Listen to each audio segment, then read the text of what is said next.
Lovett, we're up to the most important part about the diamond, so listen closely. I turned to him and audaciously said, "Jack, I want you to draw me like one of your French girls." He was shocked, rightfully so, as the year was 1912 and I was a hot pepper asking him to let me show him my silky smooth body. "Yes, I know you want to hear about the diamond, Mr. Lovett. This is essential." Where was I? I diligently prepped myself. I may have only been 17, but I was no dumb Debbie. I strutted in wearing this luxurious floor-length silk robe Cal had bought me that made me look like a spry butterfly about to emerge from the cocoon of my youth. No, Mr. Lovett, it wasn't a little too on the nose. I disrobed, and let me tell you, Lizzie, my granddaughter, I hope you have had the experience of watching a man become slightly too excited as your plump pearls are released from the confines of fabric. Mr. Lovett, stop interrupting me.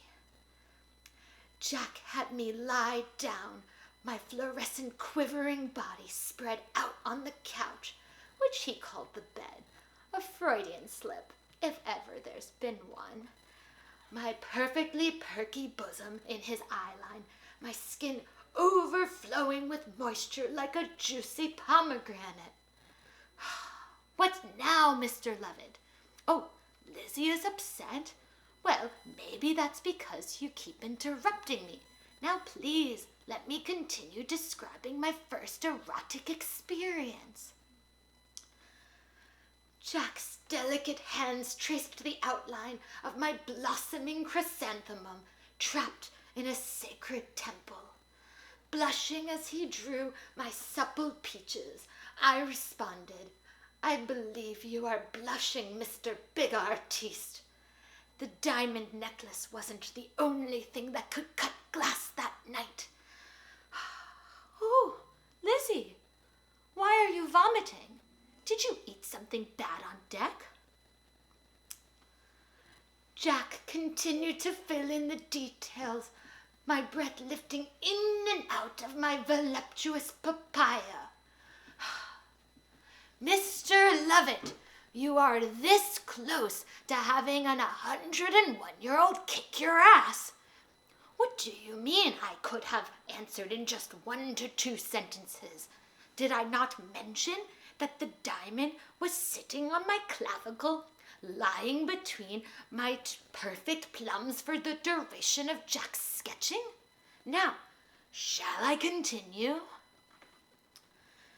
Jack kept telling me to relax, but how could I, knowing he was looking deeper than anyone ever had into my soul, but also deeper into my female anatomy, since I was so very naked, a slight breeze coming in off the Atlantic, turning my ripe nectarines into 2 rough diamonds.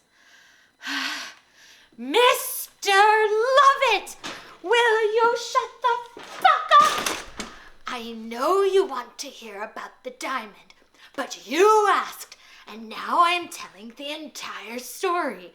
I spent 84 years not saying a goddamn word, and now it has finally come up in conversation. So you are going to sit there and listen to me tell about the time a god of a man drew my delectable red rubies. Okay? Can you handle that? Can you? Can you?" "Oh, Lizzie, what has happened? She passed out? From vomiting so much? Well, wake her up so I can tell about how the 4th diamond in that room was my virginity, and it too was lost that night in the back seat of a car."